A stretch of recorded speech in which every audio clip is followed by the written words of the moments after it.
Formula निकला था W बराबर F into D into cos of force कैसा था कांस्टेंट डिस्प्लेसमेंट का F कांस्टेंट फोर्स था D डिस्प्लेसमेंट और थीटा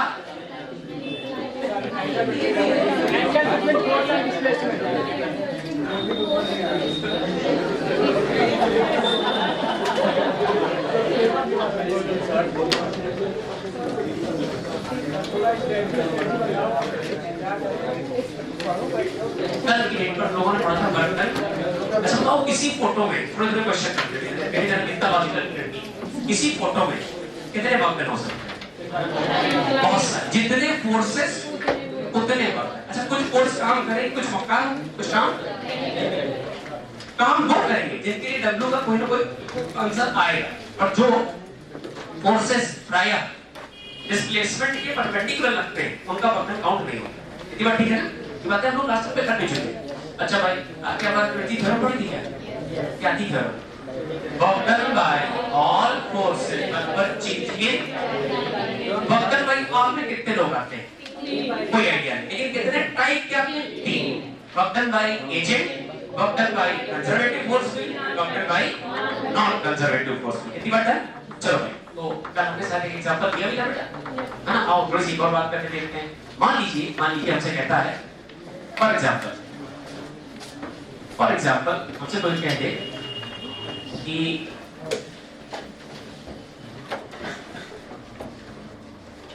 ये आपका कोई इंक्लिनेशन है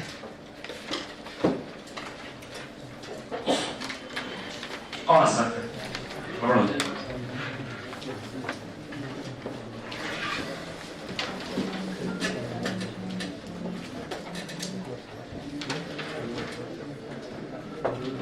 एग्जांपल डेमो के तौर पर लेते हैं। मान लीजिए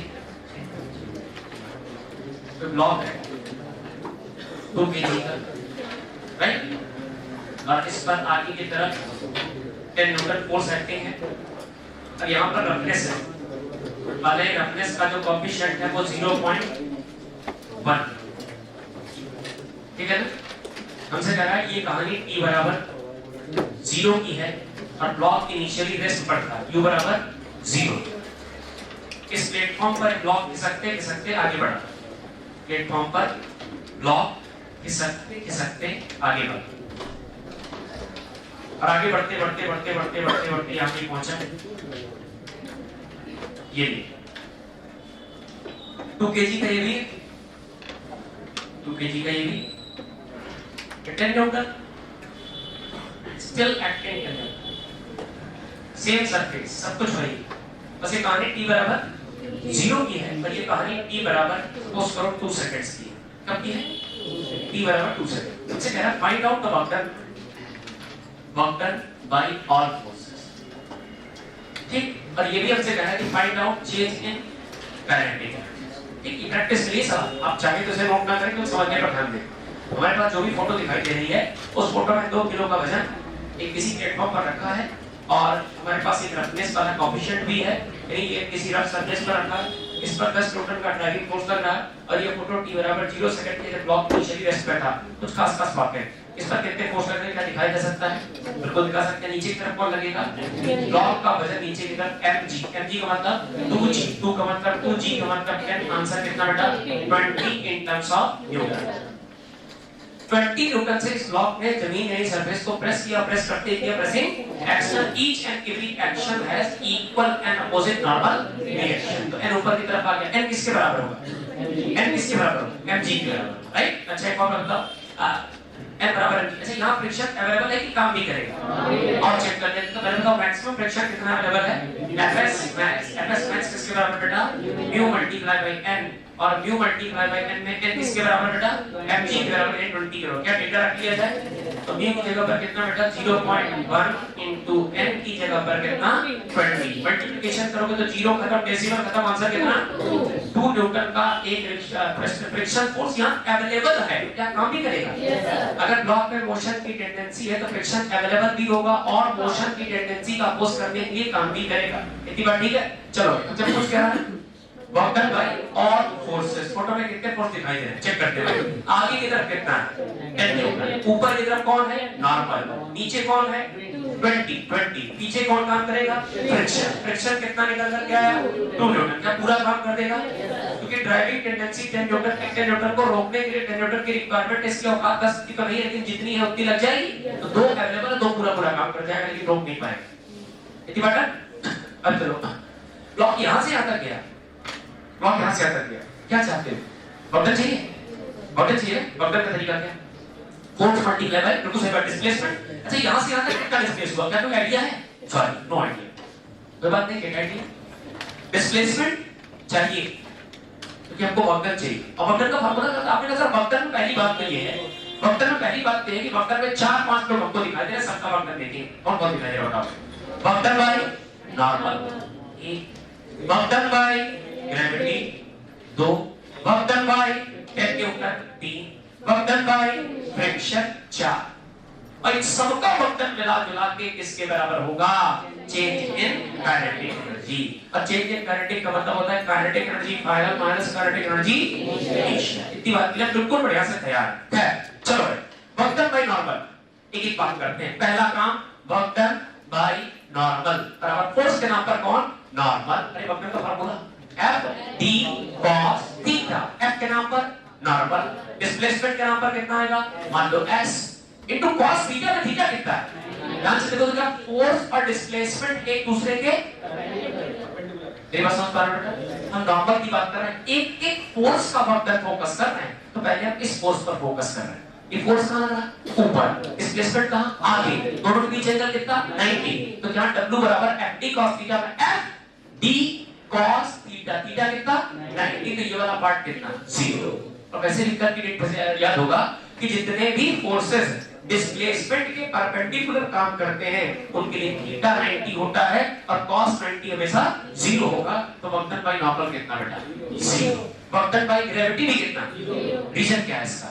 क्योंकि डिस्प्लेसमेंट और फोर्स एक दूसरे के म्यूचुअली परपेंडिकुलर में थीटा 90 और cos 90 कितना? 0। अच्छा वक्र बाय 10 न्यूटन और वक्र बाय फ्रिक्शन क्या कैलकुलेट करना पड़ेगा? चलो करते हैं। अच्छा पहले बताओ डिस्प्लेसमेंट है कितना? नहीं पता ना? कोई बात नहीं। तो यूनिफॉर्म मोशन की नॉन यूनिफॉर्म मोशन? ये यूनिफॉर्म मोशन है कि एक्सेलरेटेड मोशन? यूनिफॉर्म नहीं। क्यों क्यों क्यों क्यों? ऐसे बिल्कुल सही बात। अगर सिस्टम में नेट फोर्स आएगा क्या होगा? नेट फोर्स आएगा। तो नेट फोर्स बराबर किसके होता है? अच्छा बॉडी में कितने फोर्स लगते हैं? पहले ध्यान दो, बॉडी का मोशन किस तरफ देखना चाहते हो? वर्टिकल में कोई मोशन? क्योंकि नॉर्मल किससे बैलेंस हो गया? mg से बैलेंस हो गया। तो हॉरिजॉन्टल डायरेक्शन में मोशन होगा। हॉरिजॉन्टल में आगे कितना? 10 न्यूटन और पीछे कितना? 2 न्यूटन। तो बॉडी पर नेट फोर्स कितना? 10 माइनस 2। 10 माइनस 2 कितना? 8 न्यूटन। तो 8 न्यूटन बॉडी पर नेट फोर्स आ गया। कहां की तरफ? आगे की तरफ। बराबर बॉडी का चलने वाला मास कितना है? 2। और एक्सेलरेशन कितना है? नहीं पता। 2 से काटो कितना आएगा? 4। तो a बराबर कितना बेटा? 4 मीटर प्रति सेकंड स्क्वायर। ये क्या गया? किसका? 2 kg। कहां की तरफ? आगे की तरफ। तो 2 मीटर पर सेकंड से एक्सेलरेट होगी। a बराबर सॉरी 4 मीटर पर सेकंड स्क्वायर से एक्सेलरेट होगा। सुनना बहुत ध्यान से। आपको क्या चाहिए? क्या आपको डिस्प्लेसमेंट चाहिए? एक बार मस्तिष्क करना। क्या आपके पास इनिशियल वेलोसिटी है? 0। क्या आपके पास फाइनल है? कोई बात नहीं, कुछ ना कुछ तो होगी, कुछ ना कुछ तो होगी। अच्छा भाई क्या आपके पास टाइम की इंफॉर्मेशन है? कहां से कहां तक? t बराबर b बराबर। अब सुनना बहुत करेक्ट करो। टाइम कितना? और ध्यान से फोटो देखो, फोटो देखो। फोटो में सारे फोटो दिखाई दे रहे हैं। इन दोनों ने एक दूसरे को बैलेंस कर लिया ना। ये ऊपर जाएगा ना नीचे जाएगा। क्या लेकिन आगे जाएगा? Driving 10 Newton, opposite 2 Newton, net force 10 minus 2 8 Newton आगे की तरफ। नेट फोर्स लगा, बॉडी एक्सेलरेट हुई कितने रेट से? 4 के रेट से। बॉडी का मोशन एक्सेलरेटेड मोशन है। कैसा मोशन है? और हर एक्सेलरेटेड मोशन के लिए आपको याद होगा, आप जब भी कभी कैलकुलेशन करते हो तो आप 3 फार्मूलों का इस्तेमाल करते हो। v बराबर u प्लस at, s बराबर ut प्लस half of at square and v square is equal to u square plus 2as। ये खास बात है, तीनों फार्मूलों की खास बात। ये सारे फार्मूले कांस्टेंट एक्सेलरेटेड मोशन के लिए एप्लीकेबल हैं। जितने भी मोशन जिनमें कांस्टेंट एक्सेलरेशन होगा उनमें सारे फार्मूले लगा सकते हैं। देखो एक्सेलरेशन कितना है? समय के साथ बदलता कि फिक्स है? फिक्स है, कांस्टेंट एक्सेलरेशन। तो क्या इसमें इनमें से कोई फार्मूला इस्तेमाल कर सकते हैं? सिलेक्शन करना। सुनना वक्तन का formula force into displacement into cos of theta. Force सकल से सारे दिख रहे हैं 1 2 3 4, उसमें से इनका वक्तन 0 आ चुका है, हम पहले ही सोच चुके हैं। इन दोनों का वक्तन बाकी है। वक्तन में फोर्स चाहिए, मिल जाएगा। डिस्प्लेसमेंट चाहिए, मिसिंग है। डिस्प्लेसमेंट कैसे निकालो? डिस्प्लेसमेंट मतलब s, इसको s कह दो, इसे t कह लो। डिस्प्लेसमेंट निकलेगा कैसे? s बराबर आई थिंक ut प्लस हाफ t स्क्वायर। u कितना? 0। टाइम कितना बेटा? जितने टाइम इंटरवल की यात्रा है, कितने टाइम इंटरवल की है? 2 सेकंड। तो 0 into t, I think s बराबर, फिर से लिख दो बेटा, s बराबर ut प्लस half of at square. u वाला पार्ट कितना? 0। t वाला पार्ट कितना? 2 सेकंड प्लस p वाला ut वाला पार्ट 0, ut वाला part 0 plus half of acceleration कितना पूरी यात्रा में? 4 मीटर पर second square into time interval कितना है? 2 सेकंड का होल स्क्वायर। 2 से 2 कदम, 4 दूनी 8 मीटर। डिस्प्लेसमेंट के नाम पर 8 मीटर। आगे बढ़ जाओ। फोर्स कौन से थे? कितना फिर से करना। हम सुनो, फिर से सूर्य कहानी बता रहे हैं। वक्तन बाय ऑल फोर्सेस बराबर चेंज इन काइनेटिक। फोटो में कितने वक्तन थे? आपने कहा 1 2 3 4, इसका वक्तन 0, इसका वक्तन 0, इसका वक्तन 0 नहीं होगा। तो कैलकुलेट करेंगे। कैलकुलेट करने का तरीका वक्तन बाय 10 न्यूटन बराबर, वक्तन का formula F d cos theta. Force के नाम पर कितना? 10 न्यूटन। डिस्प्लेसमेंट कितना हो गया ये पता कर लिया तुमने? कितना पता कर लिया? 8 इनटू cos थीटा में थीटा कितना? 0। क्यों? क्योंकि जिधर फोर्स है उधर ही डिस्प्लेसमेंट है। दोनों के बीच एंगल कितना? 0। ये cos 0। तो 10 8 80 इनटू 1, cos 0 कितना? 1। ये बच जाएगा बेटा 18 इन टर्म्स ऑफ जूल। दूसरा वक्तन कौन सा बचा है? चेक करो कौन बाकी रह गया? भैया ये 0 ये 80 आ गया, ये बचा कितना? तो फिर वक्तन बाई फ्रिक्शन कह लो या वक्तन बाई 2 न्यूटन कह लो, कुछ भी कह लो। अच्छा, फोर्स के नाम पर कितना? 2 न्यूटन। डिस्प्लेसमेंट कितना? 8 metre multiply by cos theta में थीटा कितना? फोर्स पीछे, डिस्प्लेसमेंट आगे, एंगल 180। cos 180 कितना? -1। तो आई थिंक 2 into 8 into -1, क्या -16 आ जाएगा? अब जरा बताओ, वक्तन बाई ऑल फोर्सेस बोलो कितना हो जाएगा? सो वक्तन बाई ऑल फोर्सेस बराबर करो बेटा। नॉर्मल का वक्तन कितना? 0, ग्रेविटी का वक्तन 0, 10 न्यूटन का वक्तन 80, और फ्रिक्शन का बेटा -16। तो नेट वक्तन कितना आ गया? ये बेकार 80 में 16 चला गया, 64 जूल। बोलो भाई, ये कौन सा वक्तन आ गया? ये सारे फोर्स का मिला जुला वक्तन आ गया। और सारे फोर्स का मिला जुला वक्तन करेगा क्या? चेंज इन काइनेटिक एनर्जी बराबर चेंज इन काइनेटिक। आंसर अब देखा, ऐसे नहीं मानने के सर। वेरीफाई करके दिखाई, वेरीफाई करो। सुनते रहना। वेरिफिकेशन कर। अच्छा, ऊपर नॉर्मल, नीचे वेट, दोनों आपस में बैलेंस है। फोर्स आगे कितना और फ्रिक्शन कितना? तो नेट फोर्स कितना है? 10 में से 2 चले गए, तो एक्सेलरेशन कितना है? 4 आएगा। एक्सेलरेशन 4 आएगा। यहाँ रफ्तार कितनी? लेकिन यहाँ रफ्तार 0 नहीं है, क्योंकि एक्सेलरेशन ने रफ्तार पैदा कर दी। कितनी पैदा कर दी? v बराबर u plus a d। u कितना? एक्सेलरेशन कितना? 4। और टाइम कितना? 2। यहाँ रख दो बेटा, 4 into 2, 4 दूनी 8 मीटर पर सेकंड। बेटा पता है, हम इसको ऐसे भी कह सकते थे आपसे। पता कैसे कहते? हम आपसे कहते कि इसका एक्सेलरेशन है कितना? 4 मीटर पर सेकंड स्क्वायर। इसका मतलब क्या हुआ? इसका मतलब ये होगा कि एक्सेलरेशन अगर 4 मीटर पर सेकंड स्क्वायर है, तो हर सेकंड रफ्तार में कितने की बढ़त होगी? 4। आपने ड्यूरेशन कितनी दी है? 2 सेकंड। तो 1 सेकंड में कितना बढ़ेगा? 4। 2 सेकंड में 8। आंसर देखिए। अब जरा बताओ, क्या काइनेटिक एनर्जी का चेंज निकाल सकते हो? निकालते हैं, कोई बड़ी बात नहीं। काइनेटिक का फार्मूला क्या होता है? Half of mv square. तो काइनेटिक एनर्जी इनिशियल बोलो बेटा, इस फोटो में काइनेटिक एनर्जी इनिशियल बोलो बेटा, हाफ ऑफ mu स्क्वायर। ये बनेगा बेटा हाफ ऑफ m बोलो कितना? 2। u स्क्वायर का मतलब 0 स्क्वायर। ये पूरा पार्ट कितना? 0। फाइनल काइनेटिक एनर्जी बोलो लिखिए, काइनेटिक एनर्जी फाइनल फार्मूला बोलो, half of mv square. Half है, मास कितना बेटा? 2, और v स्क्वायर मतलब 8 स्क्वायर। ये बन जाएगा 8 स्क्वायर। आई टेक 2 से आंसर अब तो बताओ चेंज इन काइनेटिक कितना है? चेंज इन काइनेटिक एनर्जी मतलब kinetic energy final minus kinetic energy, kinetic final कितनी आ गई 64 जूल, काइनेटिक इनिशियल कितनी है 0, डिफरेंस कितना आया 64 जूल। तो work done by loss forces बराबर चेंज इन, क्योंकि ये भी 64 ये वाला भी, कोई डाउट तो नहीं? ये हमने कल की चीजों को एक बार फिर से रिकॉल कर दिया, कोई डाउट तो नहीं? सवाल लिखिए, ये नोट टेकन ना, सवाल लिखिए, सवाल लिखिए।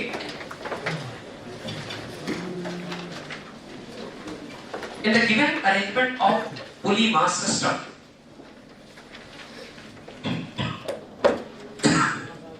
in the given arrangement of pulley mass system, in the given arrangement of pulley mass system, given arrangement of pulley mass system, in the given arrangement of pulley mass system,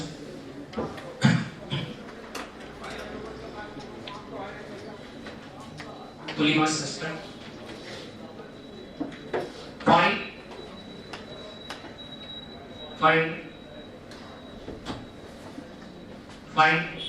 work done by force of gravity,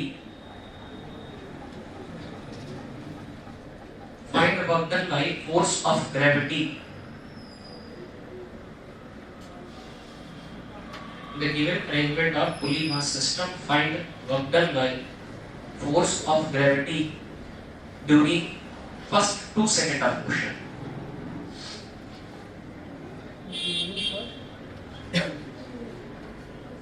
Find work done by force of gravity during first 2 seconds of motion. Support ये रही आपकी पुली और इसमें इधर की तरफ 3 kg का मास और इधर की तरफ 2 kg का मास और वैसे से ठीक इनिशियली इनको रिलीज किया गया। क्या किया गया? और रिलीज करने का मतलब बेटा आपने इनको बस छोड़ दिया है, छोड़ दिया मतलब u बराबर कितना 0, इसका भी u बराबर कितना 0। ठीक हमसे कह रहा है find work done by gravity. Question सुन लो बहुत ध्यान से, find work done by gravity in first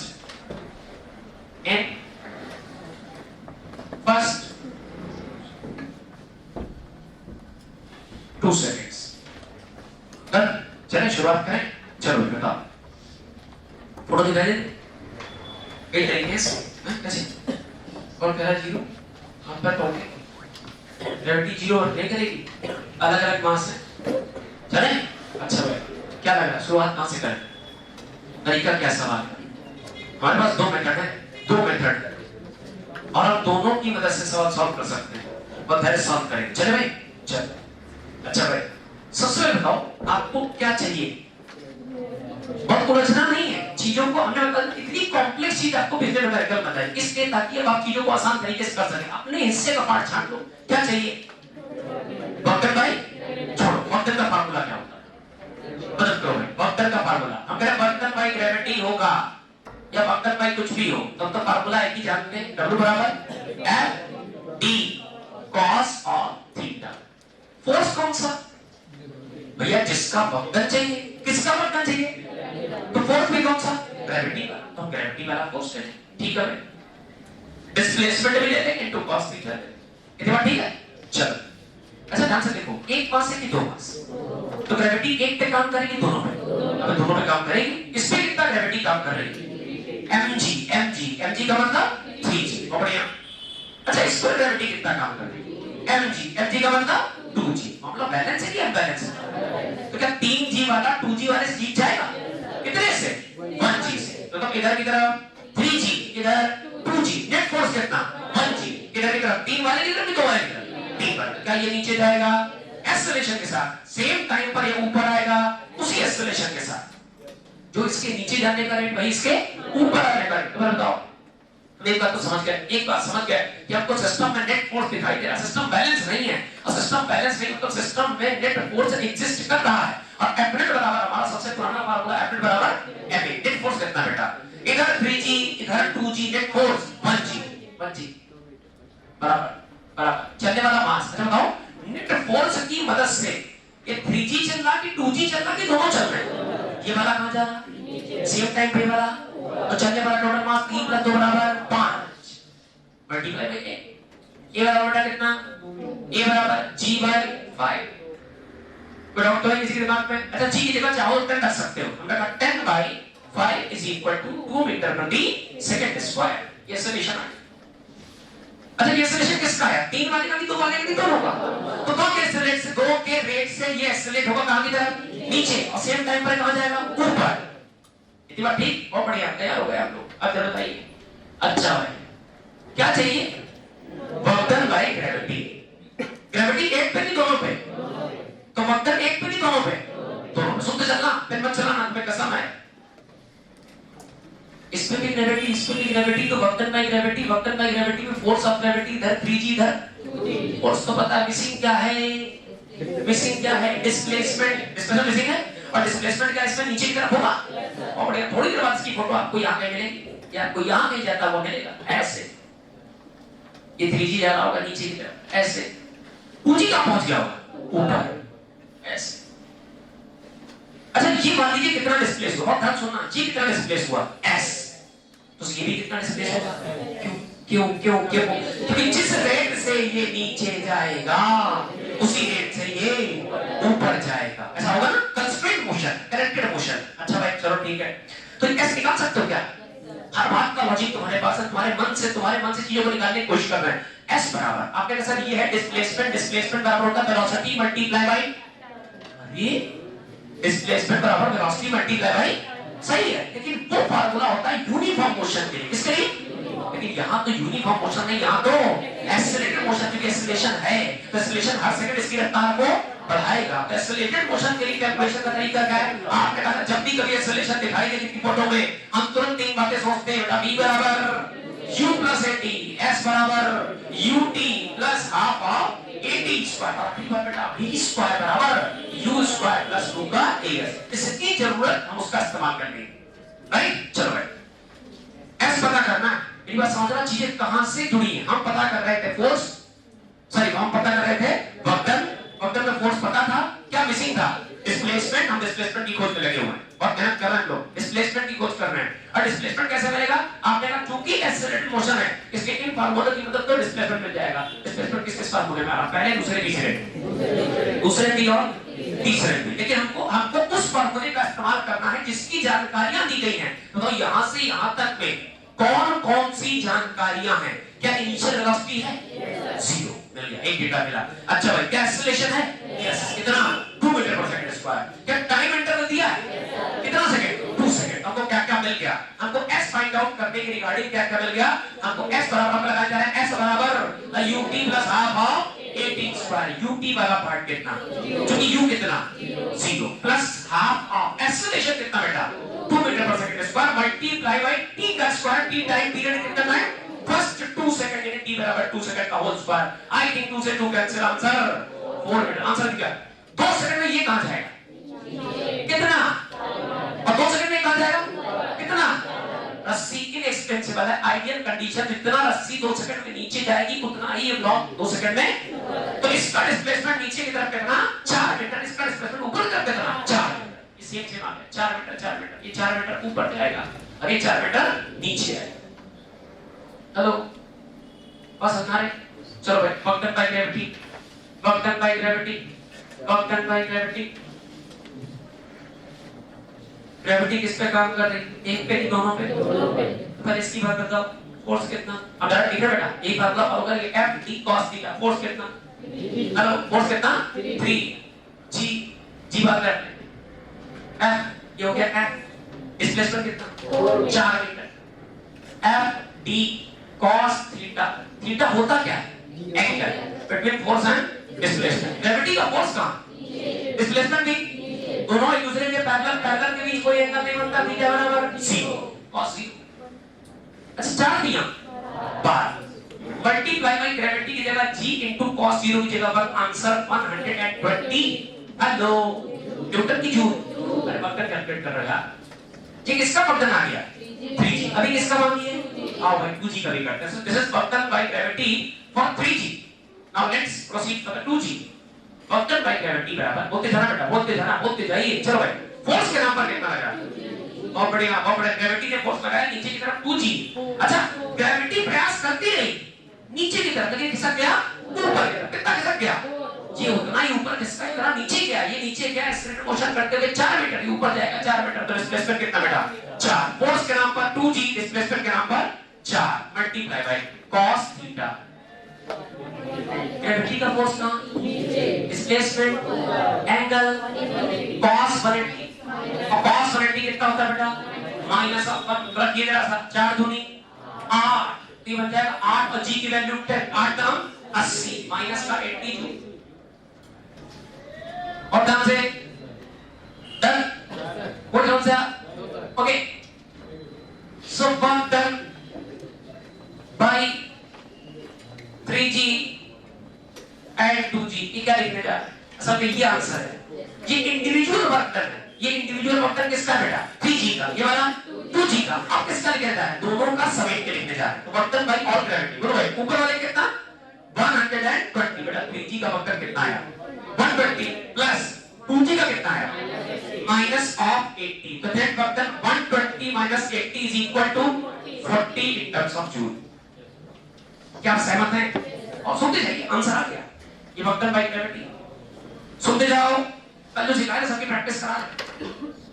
अच्छा और भी कोई है क्या इसमें जो काम कर रहा है बेटा आंसर आ गया आप चाहो तो इसे छाप सकते हो रुकना हम आपसे कुछ और चर्चा करें। और भी कोई है जो काम कर रहा है टेंशन ध्यान से देखो ग्रेविटी कहां और टेंशन कहां।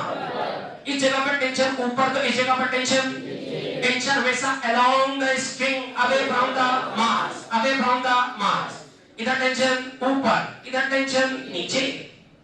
बेटा टेंशन ने इस पर काम किया यस कितना टेंशन लगा T यहां पे कितना टेंशन सेम क्या करा रस्सी A टेंशन A।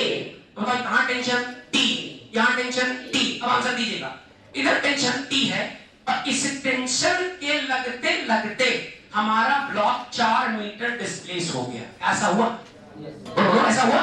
हमने टेंशन से पूछा जनाब आपने कुछ काम किया इसने कहा जी हां हमने काम किया। हमने कहा बताइए आपने कितना काम किया। तो वर्क डन बराबर फोर्स के नाम पर ये क्या कर रहे हैं हम टेंशन का वर्क डन आपको रफली कैलकुलेट करके दिखा रहे हैं। फिर मत चलना क्यों सुनते जाना क्या हो रहा है इस सवाल में। अच्छा वर्क डन बाय टेंशन में कितने टेंशन चलो पूरी बात पूछते हैं। वर्क डन बाय टेंशन में कितने टेंशन एक की दो फिर टेंशन कितने जगह 2 जगह टेंशन है 2 जगह वर्क डन होगा। एक टेंशन 3 kg पर एक्टिव है और एक टेंशन 2 kg पर एक्टिव है। तो इस टेंशन का वर्क डन बताओ भैया। वर्क डन का फार्मूला है F cos थीटा होता है। उसका बोलना है फोर्स के नाम पर कौन डिस्प्लेसमेंट के नाम पर कितना। अच्छा डिस्प्लेसमेंट एक ही कराओ ना डिस्प्लेसमेंट पूरी फोटो में एक ही चलेगा। फोर्स के नाम पर डिस्प्लेसमेंट के नाम पर फोर्स कहां ऊपर डिस्प्लेसमेंट नीचे एंगल cos 180। इससे पूछो इसमें टेंशन कितना T डिस्प्लेसमेंट कितना 4 टेंशन कहां डिस्प्लेसमेंट भी दोनों के बीच एंगल 0 cos 0 प्लस इस टेंशन का वक्र कितना -40 इसका वक्र कितना +40 दोनों ऐड करो 0। Net work done by tension is always 0 in any system. याद करो पुली वाले कॉन्सेप्ट को जब हमने मल्टीपल पुली सिखाया था तो क्या हमने एक एक्सप्रेशन ऐसा लिखा था net work done by tension जिससे हम एक इक्वेशन बनाते थे याद आया यहीं से लिखा कि net work done by tension is equal to 0। तो बताइए सिस्टम में कितने लोग एक्टिव हैं और फिर सबका आंसर जी बेटा कोई जल्दबाजी नहीं करना चाहते। तो हमसे इस पर वजन कितना और कौन टेंशन। अच्छा वजन का काम कितना आया आराम से ना वजन 3g का काम कितना आया 3g into displacement into cos 0। Answer tension का काम कितना आया माइनस का 40। अच्छा इस पर वजन का काम कितना आया -80 टेंशन का काम कितना आया प्लस का 40। सब ऐड करोगे क्या टेंशन वाले पार्ट कट जाएंगे तो नेट वर्क क्या 120 माइनस 80 यानी 40 जूल बचेगा। अच्छा भाई हम लिख के जा रहे हैं, कुछ करके जा रहे हैं। Work done by all forces बराबर चेंज इन काइनेटिक एनर्जी। क्या बात अभी भी सही है? क्या ये बात अभी भी सही है? और चेक कर लेते हैं क्या लिखा है, क्या चेक क्या लिखा है। चलो वर्क डन ऑल में कितने लोग आए? 4। कौन कौन सा बोलते जाओ बोलते जाओ बोलते जाओ। वर्क डन बाय 3g बोलते जाओ। Work done bye 2g, work done by tension in 3g plus work done by tension in 2g बराबर change in kinetic. Change in kinetic का मतलब kinetic final minus kinetic initial. इतना answer ये बात ठीक है। अच्छा ये पार्ट क्या है? ये वर्क डन बाय ग्रेविटी। ये पार्ट क्या है? Work done by tension. ये पार्ट क्या है? Kinetic final minus kinetic initial. ये पार्ट हमेशा 0 राइट। ये वाला आंसर कितना आएगा? 40 जूल। तो चेंज इन काइनेटिक में कितना आ गया? 40। क्या मेरी बात समझ पा रहे हो? अरे हमसे जो पूछेगा हम सब बता देंगे। जब आप चेंज इन काइनेटिक वाकई है कि 40 की नहीं है, चेक कर लेंगे चेक कर ले चेक कर ले। सुन रहा यहां रफ्तार कितनी है? तो यहां काइनेटिक कितनी? 0। यहां रफ्तार कितनी होगी? आराम से बताना। एक्सेलरेशन कितना है? एक्सेलरेशन कितना है? एक्सेलरेशन है 2 मीटर पर सेकंड स्क्वायर। और 2 मीटर पर सेकंड स्क्वायर का कहना क्या है? हर सेकंड रफ्तार 2 करके बढ़ेगी। तो यहां रफ्तार कितनी थी? 0। 1 सेकंड बाद 2 सेकंड बाद तो यहां रफ्तार कितनी होगी? 4। तो यहां पे रफ्तार इसकी आ जाएगी नीचे की तरफ आ जाएगी 4 मीटर पर सेकंड। आंसर बताना यहां काइनेटिक एनर्जी है कि नहीं है? जो कि मास भी है और वेलोसिटी भी है। तो काइनेटिक हो जाएगी half of m into v का स्क्वायर। v स्क्वायर मतलब 4 का स्क्वायर। 4 का स्क्वायर कितना? 16। काटाबीटी करें। वैसे तो 2 से काटोगे तो क्या ये 8 बार कटेगा? 8 3 24 जूल है इसके पास काइनेटिक एनर्जी। अच्छा बताना जरा सा, इसने नीचे की तरफ कितनी रफ्तार पकड़ ली? 4 मीटर पर सेकंड। कितने सेकंड में? जिस रफ्तार से ये नीचे जाएगा उसी रफ्तार से ये ऊपर। तो इसकी रफ्तार भी 2 सेकंड बाद कितनी होगी? 4 मीटर पर सेकंड। इसके पास काइनेटिक कितनी होगी? काइनेटिक कितनी होगी? काइनेटिक एनर्जी बराबर हाफ ऑफ मास की जगह 2 kg और वेलोसिटी की जगह 4 का स्क्वायर। 2 से 2 कैंसिल, 4 चौको 16। जितना पूछे इतना आंसर देना। अभी सिस्टम कैसा था? और शुरुआत में कैसा था? रेस्ट। यहां काइनेटिक, यहां काइनेटिक। 2 सेकंड बाद इसकी काइनेटिक कितनी? और 2 सेकंड बाद इसकी कितनी? 24 प्लस 16 टोटल कितना हुआ? 40। क्या मेरी बात समझ पा रहे हो? कोई डाउट तो नहीं? इतना जितना पार्ट पूछा गया था उतना ही नोट करेगा। नेट वर्क में टेंशन किसी भी सिस्टम में हमेशा 0 रहेगा। इसका आप चाहे तो लॉजिक भी रखेंगे दिमाग में कि टेंशन किसी एक ब्लॉक के मोशन का अपोज कर रहा होता है। तो इस फोटो में टेंशन डिस्प्लेसमेंट अपोजिट है, इस फोटो में टेंशन डिस्प्लेसमेंट सेम डायरेक्शन। जितना टेंशन का वक्तन यहाँ नेगेटिव आएगा उतना ही नेट वक्तन फॉर ऑल सेक्टर पूरे सिस्टम में टेंशन का वक्तन हमेशा 0 रहेगा। आप ऐसा भी मान सकते हैं किसी भी सिस्टम में काइनेटिक एनर्जी चेंज के लिए एक्सटर्नल फोर्सेस रिस्पांसिबल होते हैं और टेंशन एक अंदर का मामला है, अंदर की बात, रस्सी के अंदर की बात, इंटरनल फोर्स है। क्या एक्टिव वाटर बेटा रफ कर दे।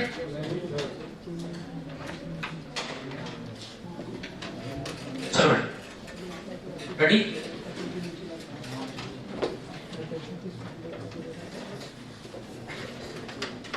प्रोजेक्टर कर दीजिए और हमें बताते जाइए किसी भी सिस्टम में वक्तन पर याद फोर्सेस बराबर बेटा चेंज इन वक्तन कितने टाइप का हो सकता है? 3। कौन सा बेटा? वक्तन बाय बोलते जाना, वक्तन बाय एजेंट, शाबाश। और वक्तन बाय कंजर्वेटिव फोर्स फील्ड। और बोलो बेटा वक्तन by non conservative force field, right. और चेंज इन काइनेटिक का मतलब होता है काइनेटिक एनर्जी और kinetic energy final minus kinetic energy initial, right. इतनी बात ठीक है बेटा? चलो आओ, एजेंट का मतलब क्या करता है? Change in potential. लेकिन ये होता है u फाइनल माइनस, क्या धारा की बात है। अच्छा, work done bye conservative force field क्या होता है? आपने कहा सर फील्ड का वर्क डन एजेंट का वर्क डन एक दूसरे के उल्टे, मतलब अगर ये है u final minus u initial, तो ये वाला बन जाएगा u इनिशियल माइनस u, और नॉन कंजर्वेटिव फोर्स फील्ड का वर्क डन हमेशा किसमें जाएगा? लॉस। इतनी बात है, कोई समस्या किसी के मन मस्तिष्क में? पक्का? चलो और आगे चलते। अच्छा बताओ, सपोज करो ये हमने कोई बॉल यहां से रिलीज कर दी अंडर ग्रेविटी हमने कोई बॉल किसी हाइट से रिलीज कर दी। अच्छा, ग्राउंड लेवल है, ग्राउंड लेवल की हाइट कितनी? और ये जिस वक्त अभी जो बॉल आपको किसी हाइट पर दिखाई दे रही है इसका लेवल h, कुछ है height level h is equal to h, इसका लेवल। इस बॉल के पास अपना कुछ निजी मास है, इस बॉल की सपोज करिए कोई इनिशियल वेलोसिटी भी है, तो जब ग्राउंड पर स्ट्राइक करेगी तो इसकी कोई फाइनल वेलोसिटी होगी, इसका मास कितना रहेगा? पूरी फोटो देख लो। असल में किसी गेंद जो कि m मास की थी उसको जमीन से यानी h बराबर 0 से कुछ हाइट लेकर के और ऐसे नीचे की तरफ फेंक दिया गया, मास को कुछ सर्टेन वेलोसिटी देकर के, काइनेटिक एनर्जी देकर के नीचे तक फेंक दिया गया। कितनी हाइट से फेंका गया? h हाइट से फेंका गया। धीमे धीमे अंडर ग्रेविटी वो नीचे आई और जमीन पर जब स्ट्राइक करने वाली थी तो उसकी वेलोसिटी कुछ v हो गई। इतनी बात ठीक है? अच्छा, सारा मोशन किसके अंडर हो रहा है? शाबाश, ये सारा मोशन किसके अंडर है? ग्रेविटी के अंडर। हम तुमसे ऐसा भी कह सकते हैं बेटा कि सपोज करो बॉल को यहां से रिलीज कर दिया गया। क्या किया गया? आपने गेंद को ऐसे यहां से ड्रॉप कर दिया। ड्रॉप कर दिया मतलब आपने उसको इनिशियल वेलोसिटी ऑफर नहीं की, बल्कि आपने उसको केवल u बराबर 0 देकर के छोड़ दिया। अच्छा, अब इसे नीचे लाने की जिम्मेदारी किसकी है? ग्रेविटी। तो क्या सारा मोशन अंडर ग्रेविटी चलेगा? अच्छा, ग्रेविटी किस टाइप का फील्ड है? कंजर्वेटिव की नॉन कंजर्वेटिव? और ग्रेविटी दरअसल अपने आप में कैसा फील्ड है? कंजर्वेटिव फोर्स फील्ड है। कुछ रिजल्ट निकलने वाला है और ध्यान से याद रखना। चलो, अच्छा गेंद की मोशन को देखो ध्यान से। एजेंट है? एजेंट कब माना जाएगा? जब वो पूरी यात्रा में मौजूद हो। क्या इसमें कोई एजेंट है? यानी गेंद को कोई नीचे ला रहा, खुद से आ रहा, एजेंट नहीं है, तो एजेंट नहीं, एजेंट का काम बता। At 0 finish. क्या कंजर्वेटिव फोर्स फील्ड है? अरे भैया ग्रेविटी तो नीचे आ रही, तो कंजर्वेटिव फोर्स फील्ड तो है। रास्ते में फ्रिक्शन वगैरह कुछ कह रहा है क्या? फ्रिक्शन, विस्कोसिटी, एयर ड्रैग, ऐसी कोई बातचीत इसे बेटा, ये भी पार्ट है। जो बचा उसको समेट लो। क्या क्या बचा? वर्क डन के नाम पर कौन बचा? Work done bye conservative force field बराबर बेटा किसके? बराबर किसके? Kinetic energy minus kinetic energy initial. अच्छा, तो वर्क डन बाय कंजर्वेटिव होता किसके बराबर? u initial minus u final. हमने कहा u initial minus u final बराबर होते जाओ बराबर kinetic energy final minus kinetic energy initial. Initial एक तरफ ले आओ, पकड़ो ध्यान से। u इनिशियल प्लस का k इनिशियल बराबर इसी तरफ को इसी तरह ले जाओ। u फाइनल प्लस का kinetic energy final. Potential plus kinetic बराबर mechanical energy. Potential initial plus kinetic initial बराबर मैकेनिकल इनिशियल। क्या बात पकड़ पा रहे हो? अच्छा बताओ, potential final plus kinetic final बराबर मैकेनिकल फाइनल। जो मैकेनिकल एनर्जी इनिशियल थी वही मैकेनिकल एनर्जी अगर motion under conservative force field हो रहा। तो याद रखो इस बात को कि अगर किसी मोशन में केवल कंजर्वेटिव फोर्स फील्ड है, कौन सा फील्ड है? एग्जांपल बताओ। ग्रेविटी कैसा है? Electric field, magnetic field, spring force. बोलते जाओ। Spring force, tension, normal tension, सिवाय फ्रिक्शन, विस्कोसिटी, एयर ड्रैग के सारे फील्ड लगभग कैसे? सब आपके मतलब के, सब आपके हमेशा काम है, राइट? तो कोई भी मोशन अगर किसी कंजर्वेटिव फोर्स फील्ड के अंतर्गत हो रहा है तो उसमें मैकेनिकल एनर्जी हमेशा कंजर्वेटिव। डेमो देखिए जरा। आपने गेंद को यहां से ड्रॉप कर दिया, ये सतत देखते केस को हमने थ्योरम बनाई है, उसमें केवल एक बात लगाई, मैकेनिकल नीचे बराबर मैकेनिकल। हम हर बार इतनी बड़ी थ्योरम नहीं सोच सकते, हम डायरेक्ट देखा करें क्या कंजर्वेटिव फोर्स फील्ड है। यस, हमने सीधे लगा दिया me इनिशियल बराबर me फाइनल। अच्छा बताओ, me किससे मिलके बना? देखो me किससे बना? Potential plus kinetic. तो बताओ ये फोटो इनिशियल है, ये फोटो फाइनल। तो इनिशियली इसके पास कौन सी एनर्जी है? चलो भाई, पोटेंशियल एनर्जी है क्या? पोटेंशियल का फार्मूला mgh। क्या मास है? ग्रेविटी, जमीन से हाइट। अच्छा, पोटेंशियल हो गई। काइनेटिक का निश्चय करो। काइनेटिक का formula half of m u square. क्या इनिशियली वेलोसिटी दी है कि 0 है? तो इनिशियल काइनेटिक कितनी? 0। इनिशियल काइनेटिक, इनिशियल पोटेंशियल तैयार, और दोनों को समेट दोगे तो इनिशियल मैकेनिकल तैयार। क्या मेरी बात समझ पा रहे हैं? अब चलते हैं फाइनल बातचीत करने इस फोटो को देखिए। अच्छा यहाँ क्या क्या है? पोटेंशियल फाइनल, और यहाँ पर होगी काइनेटिक एनर्जी फाइनल। चलिए पकड़ते चलो भाई, चलो चलो चलो चलो। हाँ जी, फाइल की जमीन पर आ गई। h कितना? 0। तो mgh में कितना? बढ़िया। काइनेटिक है क्या इसके बाद? अरे भैया यहाँ से अंदर ग्रेविटी आई, एक्सीलरेट होते हुए खूब बढ़िया रफ्तार बन गई होगी। चलो जो भी हम लिख रहे हैं काइनेटिक एनर्जी मान लीजिएगा half of m v square. क्या आप सभी बात से सहमत हैं? कोई समस्या? चलिए दोनों बातें बराबर करें। अच्छा पोर्शन किसके अंदर है? ग्रेविटी कैसा फील्ड, और कंजर्वेटिव फोर्स फील्ड पे क्या कंजर्व करेगा? मैकेनिकल। मैकेनिकल कंजर्वेशन का मतलब मैकेनिकल इनिशियल बराबर मैकेनिकल, और मैकेनिकल बनी किससे? काइनेटिक। और तो क्या हम सीधे सीधे बोल सकते हैं कि कंजर्वेटिव फोर्स फील्ड में मैकेनिकल इनिशियल बराबर मैकेनिकल। फाइनली इस बात को ऐसे बोला जा सकता है कि काइनेटिक प्लस पोटेंशियल इनिशियल बराबर काइनेटिक प्लस पोटेंशियल फाइनल। तो काइनेटिक प्लस पोटेंशियल इनिशियल बोल दीजिए फटाफट बताओ, फटाफट फटाफट फटाफट। अरे u initial plus ae initial बराबर u final plus ae final. u initial कितना? mgh। k इनिशियल कितना?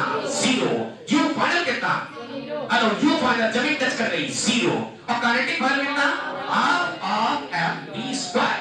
लेट्स डू काटापीटी। तो क्या m ने हमको मार डाला, तो b स्क्वायर बराबर देखो जरा, b स्क्वायर क्रॉस मल्टीप्लाई करोगे तो क्या 2g बन जाएगा। सो b स्क्वायर बराबर 2g, तो b बराबर। क्या हम लोग इस बात को और दूसरे तरीके से सोच सकते हैं? और सोचते देखते हैं क्या u बराबर है? u दिया है, b पता करना, मोशन अंदर कितनी हाइट दी है? लगातार तीसरा फार्मूला b स्क्वायर बराबर u स्क्वायर प्लस 2gh। लगा दें b स्क्वायर का मतलब या टकराते वक्त, टकराने के बाद नहीं, टकराते वक्त वेलोसिटी b स्क्वायर पता करनी। इनिशियल वेलोसिटी कितनी? 0 प्लस 2 टाइम मोशन अंदर, वेलोसिटी कहां? ग्रेविटी, सपोर्ट के फोर्स प्लस की माइनस, हाइट कितनी? b स्क्वायर बराबर।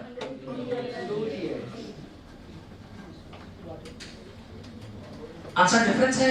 इजी आंसर में डिफरेंस है। ये आपने एक्सेलरेशन की मदद से निकाला है। पकड़ो पकड़ो पकड़ो पकड़ो पकड़ो। ये क्वेश्चन कौन सी थी याद करो। ये थी b स्क्वायर बराबर u स्क्वायर प्लस 2as। इसमें a आया था, एक ऐसा है acceleration. Acceleration vector quantity direction बता देगी। क्या बता देगी? मैकेनिकल एनर्जी कंजर्वेशन से आपने इसमें एनर्जी का खेल खेला, एनर्जी में डायरेक्शन।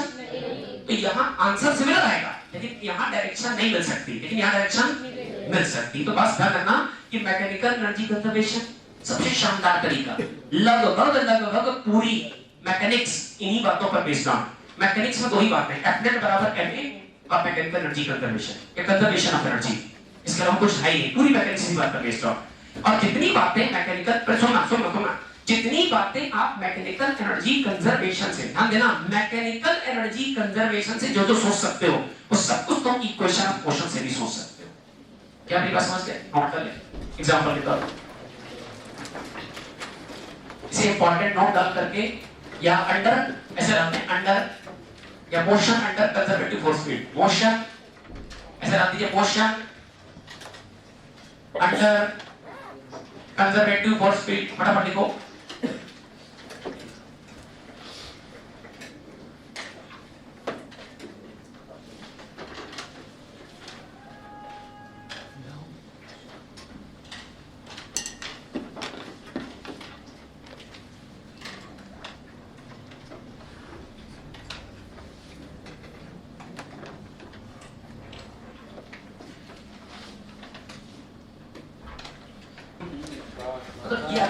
ये आपके पास की पॉइंट है, आप कोई भी सवाल इसे सोच सकते हैं, लेकिन अगर सवाल में चीजें ही कम है तो हमेशा शॉर्टकट तरीके से सोचो। जैसे अगर आपको जैसे ही कंजर्वेटिव फोर्स फील्ड दिखता है, आप सीधे सारा काम मैकेनिकल एनर्जी कंजर्वेशन से कर लेंगे। एक और एग्जांपल, एक और अच्छा एग्जांपल देखते हैं जरा। ग्राउंड लेवल, ग्राउंड लेवल का मतलब ये आपका h बराबर 0 वाला लेवल है, और यहाँ कोई ऑब्जेक्ट यहाँ से रिलीज किया गया,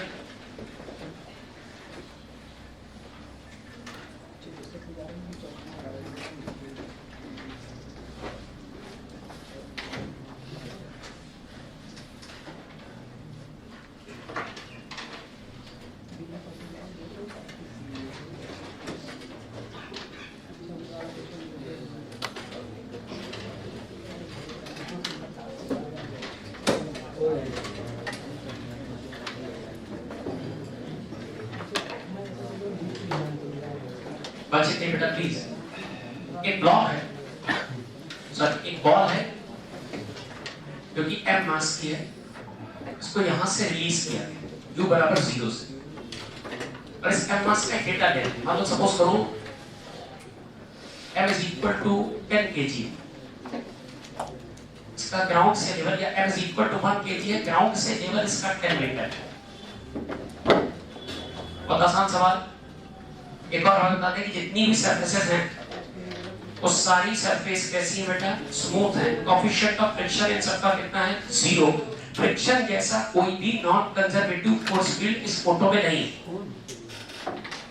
चले बात नहीं बेटा तो मशीन चलो, तो 1 kg का ब्लॉक केवल यहां से हल्के से पुश के साथ रिलीज कर दिया गया और ये मोशन करता हुआ लास्ट में क्लाइमेक्स पॉइंट तक पहुंचेगा। तो जिस पॉइंट से चला, सपोज करो ये पॉइंट आपका A है, बॉटम पॉइंट ये वाला B पॉइंट है, ये वाला आपका बेटा C पॉइंट है, ये वाला आपका D पॉइंट है, और यहाँ कोई आपका E पॉइंट, राइट।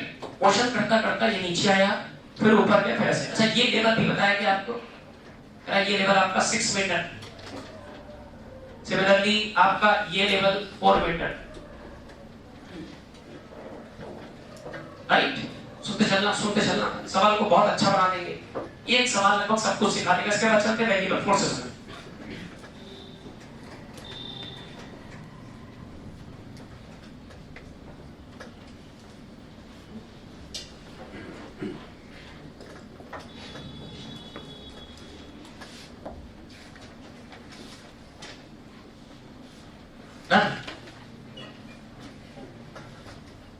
चलिए आसान भाषा में आपने किसी बॉडी को किसी टॉप मोस्ट पॉइंट ए से जो कि ग्राउंड से 10 मीटर की हाइट पर था यहां से रिलीज कर दिया, ठीक है भाई। अच्छा बताओ इस फोटो में क्या क्या दिख रहा है?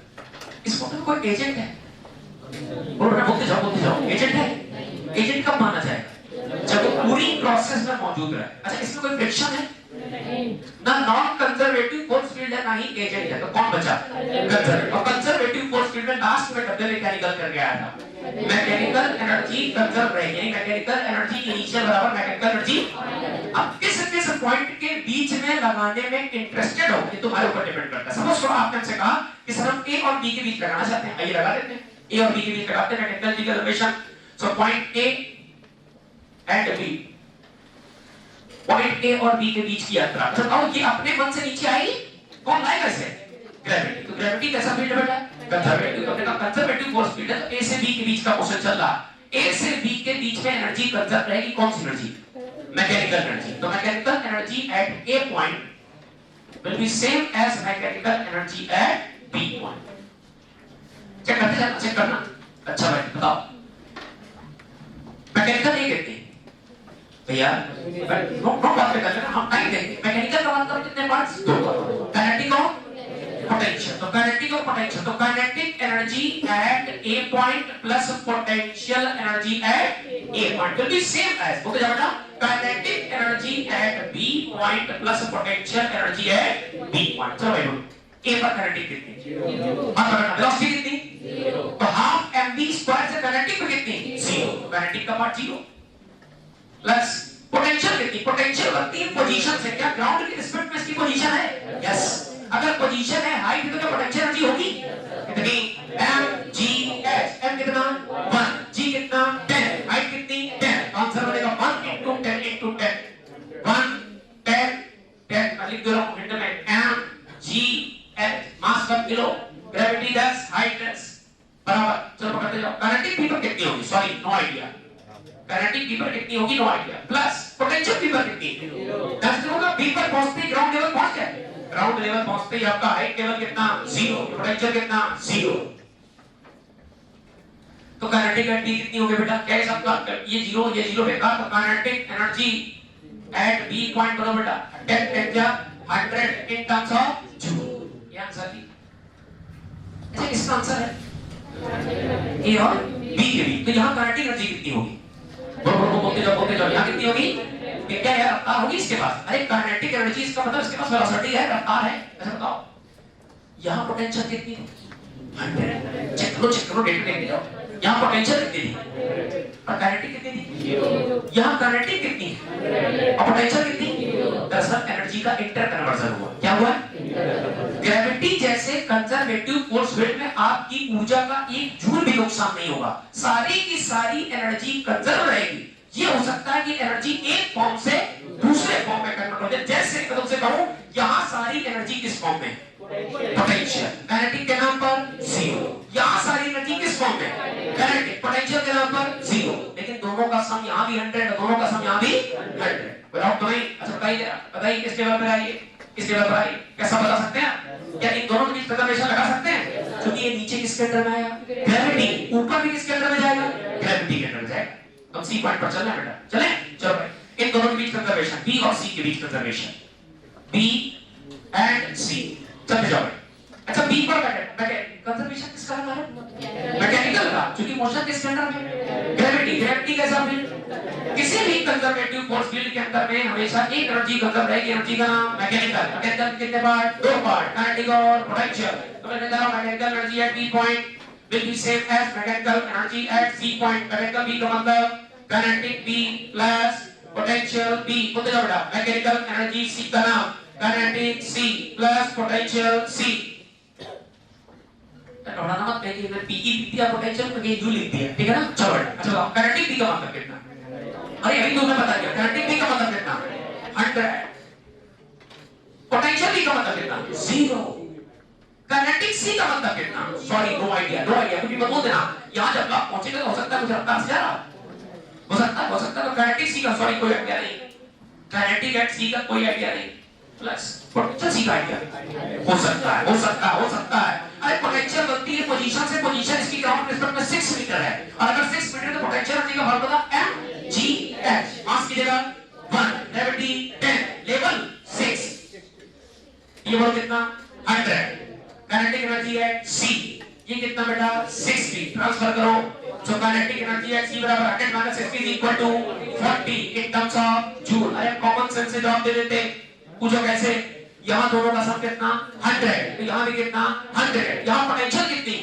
mgh 1 into 6 into 10 यानी 60। 100 में से पोटेंशियल के नाम पर 60 है, तो काइनेटिक के नाम पर 40 हो। क्या वैसे बता सकते हैं? कोई समस्या नहीं? अब बताइए आप कहां पहुंचे? सवाल सुनो, अब सवाल बहुत अच्छा बनाने, सवाल बहुत अच्छा बन जाएगा, लेकिन इसके बाद बनाएंगे, एक ही सवाल में जाएंगे तो उधर जाते हो। अच्छा, ई पर मोशन कंटिन्यू रहेगा कि स्टॉप हो जाएगा? कंटिन्यू रहेगा। क्यों? मोशन कंटिन्यू करती है वेलोसिटी, और वेलोसिटी किस एनर्जी से एसोसिएटेड है? काइनेटिक। तो अगर ई पर काइनेटिक बच गई तो मान जाएंगे मोशन कंटिन्यू रहेगा। सहमत है? क्या मेरी बात सहमत है? अच्छा बताएं जरा, यहाँ काइनेटिक बचेगी कि नहीं बचेगी? अरे दावे के साथ बचेगी यार, लिख के देते हैं, सुनो दें तो यहाँ कितना? अच्छा एक बात बताओ, क्या तुरंत mgh कैलकुलेट कर लोगे? जब लेवल 10 था तो mgh कितना था? m1 g10 h10। तो mgh कितना है? 100। यहाँ mgh कितना? यहाँ कितना?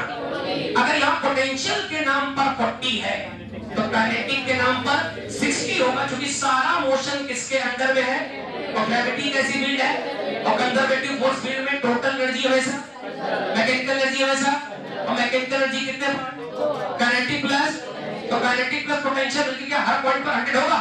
यहाँ काइनेटिक प्लस पोटेंशियल 100, यहाँ काइनेटिक प्लस पोटेंशियल 100, यहाँ काइनेटिक प्लस पोटेंशियल 100, यहाँ भी काइनेटिक प्लस पोटेंशियल 100। अगर काइनेटिक पता करना है तो पोटेंशियल तुम्हें आइडिया है, कहां से देखो? अगर 4 का लेवल है तो यहाँ पर अगर ब्लॉक आएगा 1 kg का, तो इसकी पोटेंशियल एनर्जी होती है mgh। m की जगह 1, g की जगह 10, हाइट की जगह 4, आंसर कितना?